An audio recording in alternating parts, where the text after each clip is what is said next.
जुन्या पेन्शनसाठी राज्यातील 17 लाख शासकीय कर्मचारी आजपासून संपावर।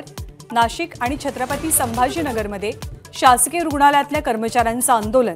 आरोग्य सेवेवरती परिणामाची भीती। जुन्या पेन्शनच्या मागणीसंदर्भात कर्मचारी संघटना आणि सरकारमध्ये चर्चा। अर्थसंकल्पीय अधिवेशनापर्यंत तोडगा काढू, मुख्यमंत्र्यांचं आश्वासन।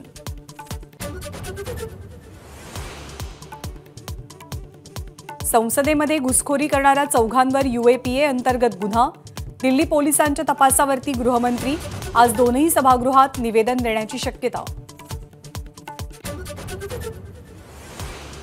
संसदेच्या सुरक्षेतील त्रुटी प्रकरणी गृहमंत्रालयाकडून चौकशीचे आदेश।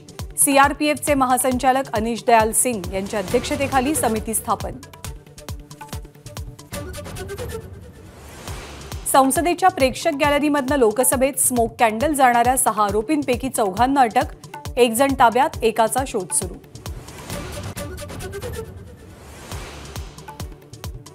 संसद भवन परिसरामध्ये स्मोक कॅन्डल जाणारा अमोल शिंदे लातूर जिल्ह्यामधल्या झरी गावचा। अमोल पोलीस भरतीची तयारी करत होता, तर आई वडिलांचा शेतात मोलमजुरी करून उदरनिर्वाह। ललित पाटीलच्या सांगण्यावरूनच शिंदे गावात MD कारखाना। ललित आणि भूषण पाटीलच्या चौकशीतनं माहिती समोर। MD फॉर्म्युलासाठी लोहारे आणि पंतची भूषणला मदत। पुणे लोकसभा पोटनिवडणूक लवकरात लवकर घ्या, हायकोर्टाचे निवडणूक आयोगाला आदेश। हायकोर्टाच्या निर्णयाविरोधात निवडणूक आयोग सुप्रीम कोर्टात जाण्याची शक्यता। छत्रपती शिवाजी महाराज टर्मिनस आणि मेट्रो स्थानक भुयारी मार्गाने जोडणार। CSMT ते आझाद मैदान सबवे उभारण्याची योजना। मुंबईच्या पश्चिम उपनगरातील हवेच्या दर्जात सुधारणा, मात्र माझगाव, सायन, वरळी, BKC आणि विमानतळ परिसरातली हवा वाईट श्रेणीमध्ये। दक्षिण आफ्रिका विरुद्ध भारत यांच्यात आज तिसरा आणि अखेरचा T20 सामना। दक्षिण आफ्रिकेची मालिकेमध्ये 1-0 ची आघाडी। टीम इंडिया समोर मालिका वाचवण्याचं आव्हान।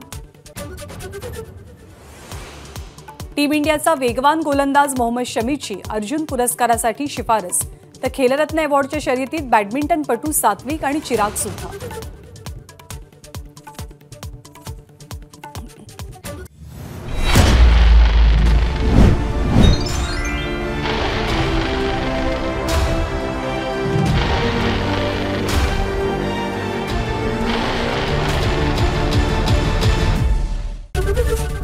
ABP माझा, उघडा डोळे बघा नीट।